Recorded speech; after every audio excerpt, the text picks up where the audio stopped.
Ini ada perbandingan senilai dan juga ada perbandingan berbalik nilai.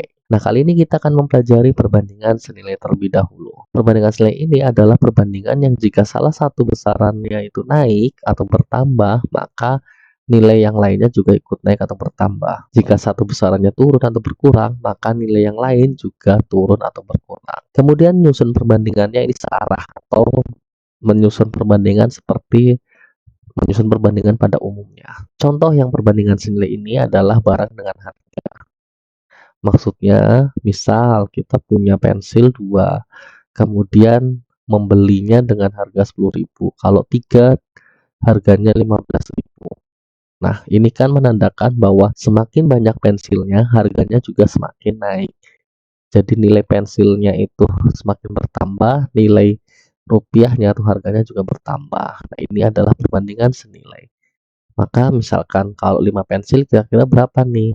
Nah, jika kita ingin menghitung perbandingannya, kita bisa menyusunnya dengan cara searah. Artinya apa? Misal kita ambil pakai angka yang 3, berarti 3/5 itu akan sama dengan 15.000 per X. Jadi kalau kita nyusun dari 3/5, maka 15.000 per X.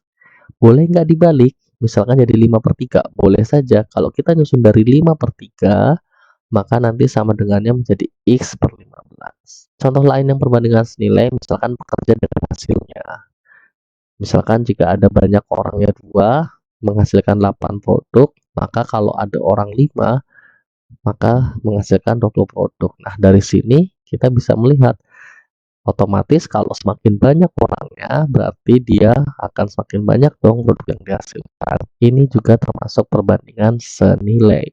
Maka kalau misalkan menghasilkan 44 produk, berarti butuh berapa orang nih? Nah, berarti kan logikanya butuh lebih banyak lagi. Kita bisa menghitung dengan perbandingan dengan cara 5 per X sama dengan 20/44. Jadi 5 per X, 5 dibanding X ke bawah, jadi nyusunnya ini juga 20/44.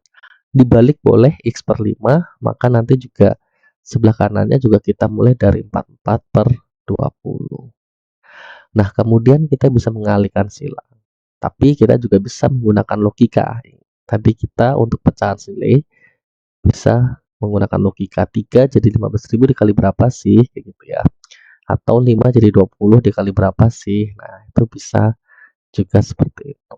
Tapi terkadang ada bentuk perbandingan yang kita sulit mencari perkalian dari satu sisi pecahan ke pecahan yang lain.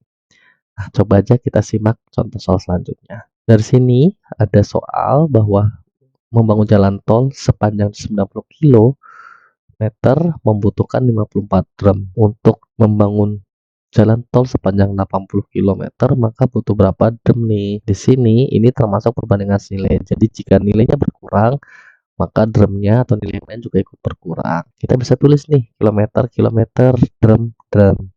Maka kita bisa susun perbandingannya 90/80 sama dengan 54 per X. Nah, tadi ini yang saya sampaikan 90 ke 54 kira-kira dibagi berapa ya? Atau 90 ke 54 dikali berapa ya? Nah, ini kan cukup sulit. Maka kita bisa menggunakan cara perbandingan yaitu dengan cara kali silang.